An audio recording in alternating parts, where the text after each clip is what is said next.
Hello and welcome. I am General Grigori, amateur streamer and content creator extraordinaire.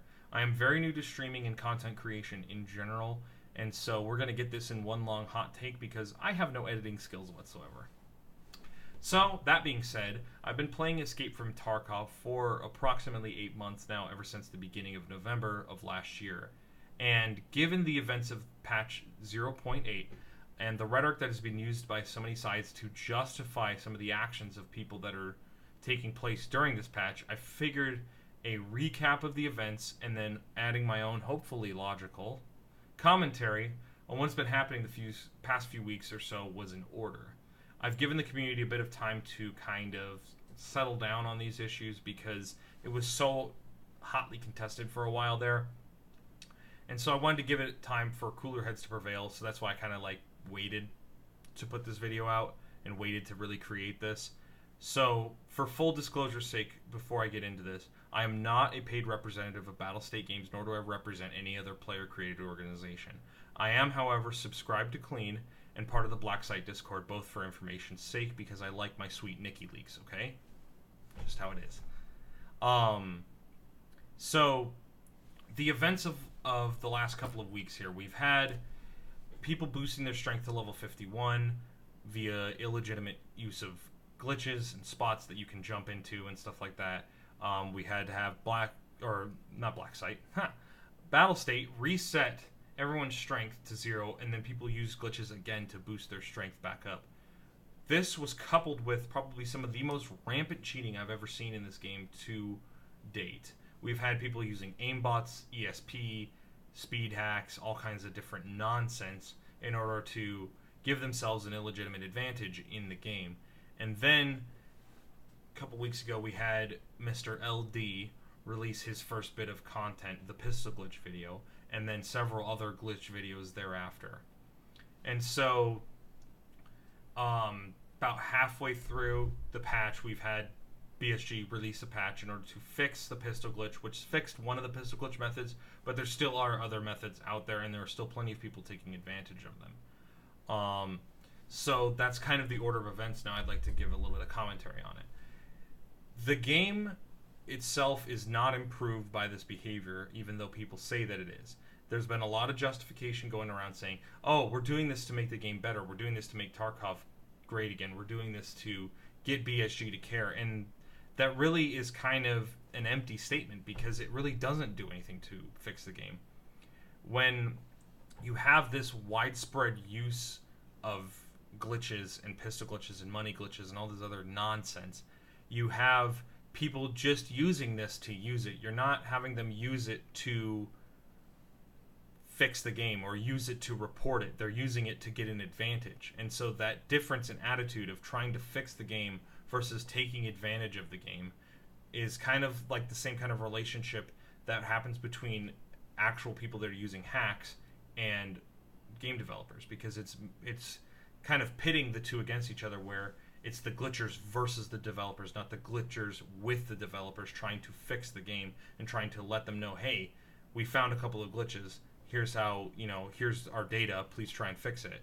Instead, they're just using it over and over and over again, not submitting a bug report and not giving BSG any feedback on what's going on. So then BSG can't fix the issues because they don't have any data on the issues. So it creates trouble. They can't just magically be find, okay, there it is, fix the code. Got it. That takes 10 seconds. No, that's not how this works. They have to have a lot of data and a lot of client-side feedback in order to discover what exactly is busted to cause this to happen. And so, because people are using these glitches ad nauseum, it ruins the community in general, and it especially ruins the new player experience, because you have a lot of guys that are picking up this game, coming in from different variety streamers like Grims or Shroud or Deadly or anybody else that's within the Tarkov community that's promoting the game. People come in and are like, hey, that's pretty neat, I want to check this game out. They go and pick up the standard edition, right? So then they go into a raid, and they kill a guy, and they're like, oh, sweet, let me get some of this juicy loot. And they go over, they're like, oh my god, look at that guy's pistol. So they go and they're like, pluck. Nope, can't get it. Pluck. Nope, can't get it. Snaps back into the inventory. Like, what the fuck? I killed his bands. Let me get his loot. Nope, can't get it. Okay. So, then they go back, and they try it again. Happens again in another raid. happens again in another raid, happens again in another raid, because people are using this glitch over and over again. It's such widespread throughout the community that a new player will probably see this once every other raid, maybe. With the way that it was going, it was almost every raid that I was seeing people do this. So I'm sure new people are running into this as well. And so then those new people are like, well, fuck this. And then they go and look it up and see what's going on. And they either see it in a stream or they see, somebody else covering it. And they're like, wow, okay, this is a widespread issue. This isn't just me that's seeing this. There's a lot of other people out there doing this. And so they're basically forced into an environment where they can't progress because they're getting stomped by either guys that have glitched guns, or they're getting stomped by guys that have fully kitted guns and fully kitted everything because of the fact that they've glitched their money and they could just buy everything and not have to care at all, which is inherently against Tarkov anyways. But they're stuck in a spot where it's either glitch or be glitched. And so, they can do the money glitch and get a bunch of rubles and then try and fight their way back up, or they can take advantage of the pistol glitch and never put any of their gear on the line or anything like that. Or they can go into these glitch spots, you know what I mean? There's a bunch of different things they can do to try and fight back, but they basically have to take advantage of the glitches in order to get anywhere in the game, because otherwise they can't progress because they're being stomped out by higher level players that have access to better gear and then also are glitching it. So that you see how that kind of can ruin a new player's experience almost instantaneously. And so like I said, they're either glitch or be glitched, or they'll come back for next patch, which, what's the retention rate on that? You know what I mean? That's immeasurable. You can't hope that all of those players that are buying the game, they're like, oh, I'll just come back next patch, actually come back next patch. Or they come back when it goes 1.0. You can't guarantee that. They'll probably end up, maybe never playing the game again, and then you've just created a smaller base of players, and less people that'll recommend the game to other people, or less people that will tell their friends about this game and get other people involved, and then they'll get their friends involved. It kind of would have this virtuous cycle of getting people involved, but instead, because that one player or that group of players was eliminated during this point when people are taking advantage of glitches, then it's going to limit the long-term growth of the game. And so the other thing going on in the long term is this going to be the new normal every time we get a glitch discovered, where we just overuse it and we abuse the shit out of it and we take advantage of it until it's broke? That doesn't really help out either, especially like when we, if you discover a glitch and you just abuse it, it's not going to help the game out, because then you're just crafting your playstyle around finding the new glitch and taking advantage of it, as opposed to legitimately playing the game. And so it sucks because it's put BSG in an awkward spot where now they have to contemplate redoing a complete game mechanic of the secured container, because people are using the glitch so much that they're like, well, we could take pistols out of secured containers, or we could take rigs out of secured containers. And I know that's kind of a last-ditch measure to fix it, but the fact that they even have to consider it because so many other people are using it is kind of sickening. And so the other major thing is that this kind of rampant abuse kind of breaks the point of doing a beta test in general. If people are focused on finding a specific type of glitch or a category of glitches, then how is this supposed to test the game? Because everyone's crafting their playstyle around one specific glitch, then only that glitch is the thing that's being tested. Nothing else in the game is being tested. Or if you have like guys taking advantage of like the factory or the idea glitches, where you have people cutting off basically a third of the map due to them sitting in a certain spot that's untouchable, then you can't really play the game normally, nor can you test those parts of the map effectively, because there's always a chance you're going to get mowed down by somebody hiding in the glitch spot. So that's not going to really help, you know what I mean, in terms of testing balance or anything like that. Balance of where cover is, where it isn't, how to peek people, how to get advantage on that. It's not going to be tested because people are just going to be playing with glitches to their advantage. And so the problem is that this product is designed to be tested to the point of breaking, yes, but not in a way that breaks the community, nor in a way that punishes new players in terms of, if they're punished because they're not using the new glitch, because the fact that it's glitch or be glitched. And then also it forces people to sidestep the glitch spots or the glitches because of the fact that it's being so frequently used within the community that it alters people's playstyles. And then the last point on this is that the more and more I watch this situation develop over the last few weeks, the more and more I begin to question this LD guy's motives. So this is the kind of the straw that broke the camel's back, if you will, which was an exchange between himself and Nikita, the Chief Operations Officer of Battlestate Games. Nikita writing on one of his videos saying, "Hi, this is Nikita, lead developer of Escape From Tarkov. We are really appreciating your efforts to make the game better, but it is a bit too extreme. It will be a good start for cooperation with us if you will send these videos to me directly and we will fix it. We always fix these kinds of issues. Would you kindly remove these videos? You've got the most possible amount of attention from the developers, so it's no reason for us to get all hostile, if you are really willing to help. It seems like I can't private message you here, so I left a comment in hopes that it will not be deleted." LD's response: "I hope you understand, Nikita, that when your PR manager calls me a retard and you send your cronies after me to try and flame me on Reddit, I get a little hesitant to believe a single thing you say.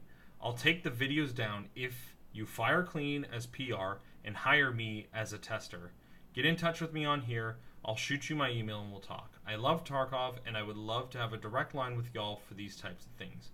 I really appreciate your time, taking your time to comment." And so that's pretty damn questionable, the way that he presents that, because he's saying, if you fire clean and hire me, then I'll take these videos down. If you make an employment choice and get rid of somebody I don't like because they called me mean names, and then hire me and give me money because I found these glitches, then, then I'll pull it down. Like, what? Is that not, basically extortion? It feels pretty extortionary to me, bro. That just is so questionable of, what is your motive there? Because it doesn't seem like your motive anymore is to try and make Tarkov great or try and fix the game. It seems like your motive is to try and get yourself a little side hustle and put somebody out of a job because you don't like them or what they said to you. Which I will take the time here to say, clean, boy. Maybe next time, don't personally insult the guy. I know it's hard because of the fact that he's using some really bad rhetoric to try and justify his behavior. But you can't personally attack these guys because it gives them ammo to come back and say shit like this and try and, manipulate Battlestate because of stuff you're saying. So instead of attacking the guy, which I get it because, it's a fiery decision and I like your passion about it and I get it. But maybe instead attack the rhetoric. Attack the reasons why they're doing this, not the person themselves. Just food for thought, I guess. But to LD, I would say one insult and maybe a couple of flamings on Reddit doesn't really give you the justification to try and extort a company that you love. That is ridiculous. Getting called a retard on the internet, whoa.